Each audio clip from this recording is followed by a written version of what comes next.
Hi, my name is Aaron, this is my show Reeducation, and today I'm going to tell you step by step from the very start how to start your own free store. In this case, it's going to be a community fridge, since that is what I have a little bit of experience in.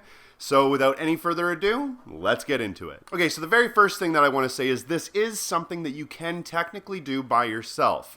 You can start out by yourself, and by the end, you will probably have a lot of people helping out. A lot of people are going to be working with you, but everything that I'm talking about here is made so much easier if you actually get out there and have a couple of people helping you right off the bat. So get together with your family, your friends, your neighbors, your colleagues, your comrades, everybody that you know, and everything will be so much easier. With all that being said, the very first step is groundwork. So building the groundwork of a community fridge or any kind of free store starts off small, and it starts off very simply by just going out into a community and finding out what the community's needs are and finding a way to address those needs. If you've seen any of my videos about mass line organizing, you'll recognize this tactic. It's essentially to the people from the people. We go out into the community, we find out exactly what the community needs, and then we try to find socialist solutions to address those problems. In your situation, it might not be that people are suffering from massive food insecurity.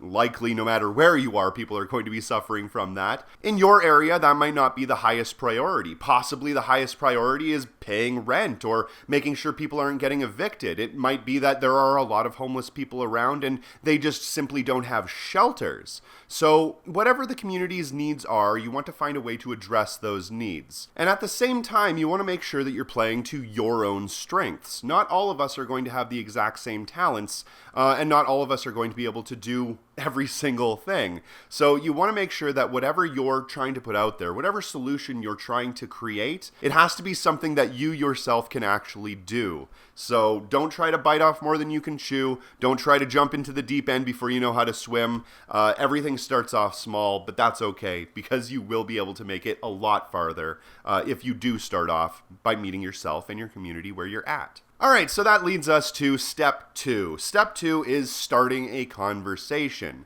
And this involves a lot of groundwork. This is probably going to be one of the most difficult parts of the job, but it's the most necessary. And it's going to involve all sorts of things. The first thing is you're going to want to go around and talk to local businesses and local people in your community and find out if what you're trying to do is even something that people are interested in and if it's something that they want to have in their community. It very well might be that everybody in the community hates the idea, in which case you're not going to get a whole lot of community support. Again, this is all based off of mass line organizing from the people to the people, right? So you have to make sure that you're doing something that the community wants, because at the end of it, it's going to belong to the community. This isn't a vanity project for you to feel better about yourself. This is something that is used to help the community and to educate on class consciousness. So talking to your neighbors, physically going door to door, is an option in this situation. You can also do a lot of this through social media, but I assure you that you won't get the same kind of results. You'll always do better talking to people one-on-one, especially if they're people that have seen you around in the neighborhood,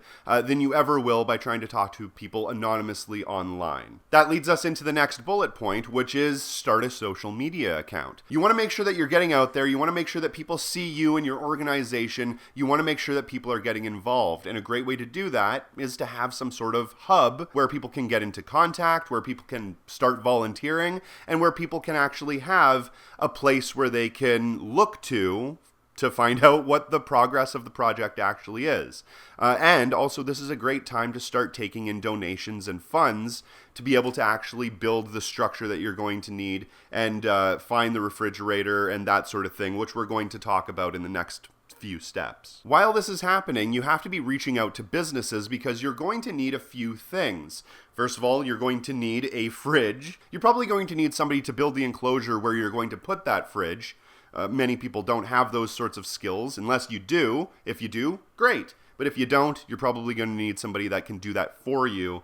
And you're also going to want to find volunteers and businesses that want to help stock that fridge every day. The thing about a community fridge is basically no matter where you put it, they are going to be emptied several times a day. It's very rare that you actually keep anything in there overnight. Once people find out that there's free food, they usually want to get that free food, so you usually can't keep these things stocked for more than a couple of hours at a time.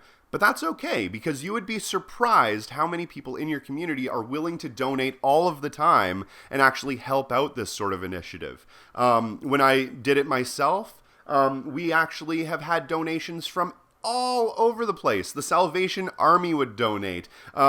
Big businesses like Superstore, which is kind of like a large grocery store chain in Canada, they would donate. And Tim Hortons, which is like a donut shop, they would donate, and all sorts of things. Some of them do it because they want to be able to write it off on their taxes. But the thing about a community fridge is it isn't really a place for them to be able to post their accomplishments and shit like that on a billboard. It's not a place for them to advertise their business. It's a place for people to get food.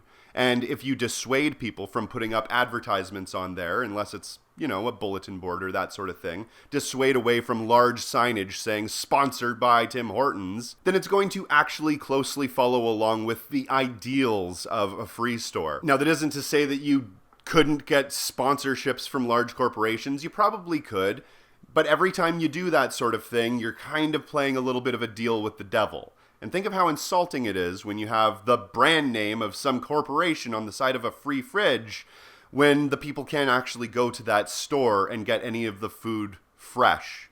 That's kind of insulting. I'd say that's extremely insulting. But honestly, that's not really something that you have to worry about when it comes to local businesses. When it comes to large corporations, sure. Local businesses, it's not really that way, because usually you're going to see a sense of community with those people. Yes, I understand. They are the petty bourgeoisie. But at the same time, a lot of small business owners don't have any class consciousness. They don't really know any of this stuff. They just run their business and carry on. So a lot of the time, people are going to want to donate. They're going to want to do these things out of the goodness of their heart and not for the reasons of promoting their goodness to the rest of the world through a sign. So when you're having these conversations, some of the businesses that I would suggest reaching out to is like Habitat for Humanity. If you have some local organization like that in your area, I would suggest reaching out to them because once in a while they are able to provide things like refrigerators, like lights, like heaters, that sort of thing. Depending on your situation, you might need those sorts of things. Also, hardware stores would be good because you're likely going to need to build an enclosure. You don't want to just have a refrigerator sitting out on the street. It'll get knocked over. The wind, the weather will destroy it. You could have it just sitting out there. I have seen it done, but that is in very specific material conditions. If you're going to do that, you're going to want to make sure that it's in a place that doesn't really rain all that often, and it isn't getting destroyed by all sorts of other weather conditions as well. You're going to want to talk to local businesses, specifically ones that actually own the buildings that they are in, for the purposes of actually finding a location to drop that fridge. You're going to need a fairly large space of area to be able to put it, so you have to go around and talk to those local businesses to see if there's any sort of place where they can actually house the thing. And again, once you've set up a social media account, you've talked to people in your area, and you've started to spread the word of this thing, a lot of the other dominoes start falling over by themselves. Pretty much immediately, you're going to get people wanting to volunteer, and you're likely going to get businesses immediately coming and contacting you, asking to have such a thing put on their location. Funny enough, a great place to start if you want to find a good location for one of these things is by talking to small immigrant business owners, specifically Sikhs. It is within the Sikh religion that they want to help people, so most of the time, if you talk to these people, they're going to either want to help you specifically or can put you into contact with other people that can help you. I can't even tell you how amazing the Sikh community has been in basically everywhere that we've tried to start one of these things. They have always been super duper helpful, and that's just absolutely fantastic. And then you're also going to want to talk to different grocery stores that can keep these sorts of things stocked all of the time. Like I say, you're going to have a lot better of a time talking to local small business owners than you will to large corporations. The small business owners are more likely to want to give the stuff that they would otherwise be thrown away at the end of the day to a charity than they would to just throw it away. Now, with larger businesses, they don't want you to have the things that they don't sell because they want to charge you for them. So it's less likely that you're going to be able to get any donations from them. But if you do, they're a large business, so you can get large amounts of food. So one large business donating is great because you have that one contact that drops a ton of food all at once, rather than lots of small contacts that can only drop a small amount of food. Oh, and also you're going to want to talk to local artists to make sure that somebody is there to decorate the thing and beautify it and make it look amazing so it's not an eyesore in your community. And this is also good because through that you can have a direct reflection of that community through the artwork that's put onto that enclosure. Step number 3 is finding a location. Now, a lot of that is going to already be covered by step number 2. Going around and talking to people, getting those contacts, that's basically going to solidify your location right away. But if not, then you probably by now have a pool of people that you've talked to that are willing or able to put a free store or community fridge on their location. Now it's the time for you to start working on that. There are a few things that you want to take into consideration. For instance, it has to have easy access, and not just for able-bodied people, but for people that are disabled. This is very important because there are a lot of people out there that have food insecurity issues and are unable to physically get to locations. Right? So it's good to have it close to a bus stop if that's possible. It's good to have it not at the top of a flight of stairs. And it's good to also take into consideration things like blindness or deafness or that sort of thing. Proper signage done the proper way always helps people out. We can't have a revolution if we don't take into consideration those individual needs. Some other things that you're going to absolutely require is it's going to need power. Obviously, you have to plug the refrigerator in.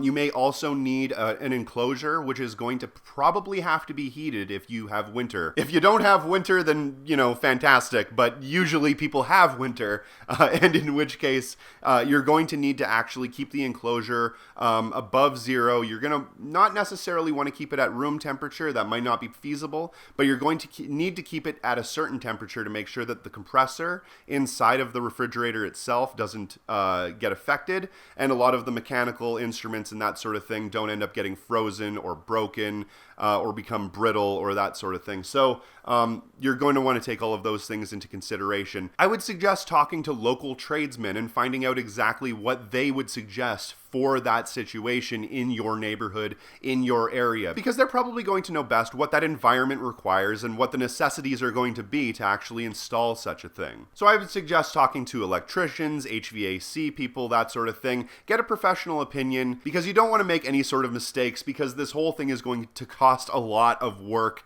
and a lot of effort from your entire community, and it would be a shame if it was all destroyed because you had one cold snap and it ended up breaking some lines or some electrical inside of your fridge and ruining the whole thing. Like I said, you're going to need a structure likely to be built, and that structure is going to need to be able to house a fridge, possibly a pantry, possibly a deep freeze, so you can actually have constant, steady amounts of food stored and able to be taken away at any time. You're going to also want to make sure that the space that you do have is large enough so you can load and unload food, and so people have enough room so they can spread out and not line right up in a tight little space. We want to make sure that we're not putting people in tight confines, speaking moistly to each other, or else we might spread the horrible disease. So let's try to keep that to a bare minimum. You're also going to want to put this in a place with good visibility. Once in a while, things might get heated and people might get into arguments or, God forbid, physical fights. And this happens because for so long when people have been without,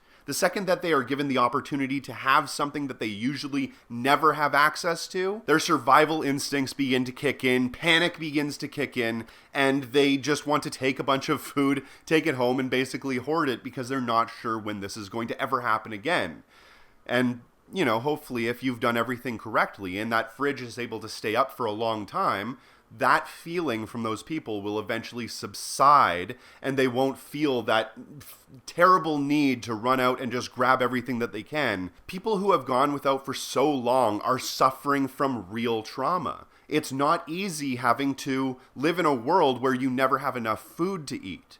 So we have to respect that. We have to understand that these people will eventually realize that this fridge isn't going anywhere, and they will still be able to get food later, and we'll basically have to mitigate those sorts of things as best as we can. And one of those ways is having it in a more visible area so people don't get into physical confrontation with one another. You want to make sure that people don't feel scared when they go down there, and they want to feel safe, and they don't want to feel like they're going to be robbed or beat up or anything like that while they're going to go get their groceries. Another thing is you're going to want to make sure that whatever location you have has access to running water, because you're going to need to clean this fridge frequently, a couple of times a day even. You want to be able to have volunteers there at least twice a day so they can fully sanitize and fully deep clean the entire thing, because we want to make sure that these are staying as sanitary and as healthy as possible. You don't want to get shut down by the health department. And another thing as well is you want to make sure that the business that you're locating your fridge on has liability insurance. It has to have insurance just in case anything happens, because you want to make sure that everybody involved, out of the goodness of their heart, is covered and isn't going to suffer any legal or financial problems. Step number 4 is basically putting all those pieces together. That is your assembly stage. That's when you're going to be organizing trades so they can build the enclosure itself. That's when you're going to be bringing on volunteers and getting them together and having meetings and talking to them about what is going to be needed, what's going to be involved in doing this, and how everything is going to be set up. This is where you set up your systems so you can organize the entire thing. And when you're setting up systems, I strongly suggest that you do it anarchistically.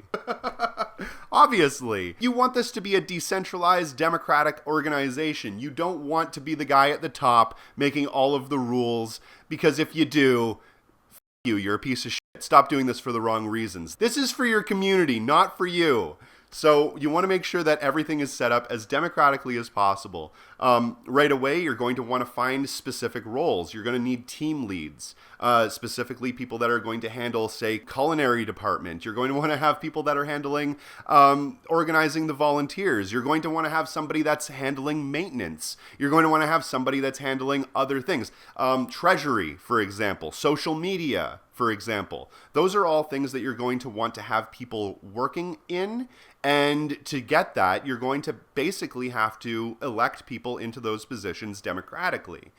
And you're also likely going to need somebody or a group of people, I'd suggest a council, that actually does the primary organizing of all of those individual groups. Because everybody running around without any idea on how to do anything is not really useful. You want to have a strong organizational system so nothing is left up to question. So you're going to want to elect a primary organizer or a primary organizing team that basically delegates tasks to the other heads of those other departments who are also democratically elected, who are then able to organize the volunteers that way. You're going to want to keep in mind that you have to set up cleaning schedules, that you want to set up actual democratic systems, so you're probably going to want to set up a platform to do that. You can do it on, say, WhatsApp or Discord. Most community fridges, though, use a different system called Slack. That might be something to look into as well if this is something that you're wanting to organize. Within that system, you're going to want to have a democratic voting room that is specifically meant for voting. I would suggest having a separate room that's meant for discussing voting topics. That way the voting room doesn't get cluttered with a lot of discussion. You can just go in, vote yes or no, or 1, 2, 3 on a topic. And if you needed more information, you can go look at the further information in the voting discussion room. You're also going to want to have a general discussion room and probably a bunch of other rooms or chats involved in each one of the different departments. Things like the food production team, the general volunteers, the cleaners, and community needs, as well as other things that might come up over time. Once you have all of those systems in place and your refrigerator is built, it's installed, everything is done, and you're ready to go, then you are on step 5, which is maintain. You basically just want to make sure that everything keeps running smoothly and going on the course as it has been.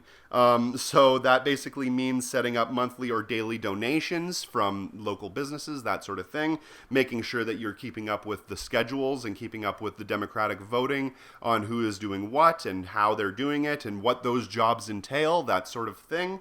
And you just basically keep the thing clean, you keep the thing stocked, and you keep it so that people are able to constantly access food. And that's basically it. Before I go, there are a couple of things that I do want to note. You want to understand your local laws, look into your local laws about all of this sort of thing. You're probably going to want to look into laws surrounding the health codes and health department, that sort of thing. Very important. You also might want to look into local kitchens. It could be a restaurant, it could be whatever, and see if there's actually a food-safe kitchen that would be willing to prepare some food as well, because a lot of the time you're going to get donations of a ton of things that not many people know what to do with. Like, you might get a 50-pound bag of lentils or something, so you want to make sure that you have somebody that's around that can process those raw food items into something that's useful and edible to basically anybody.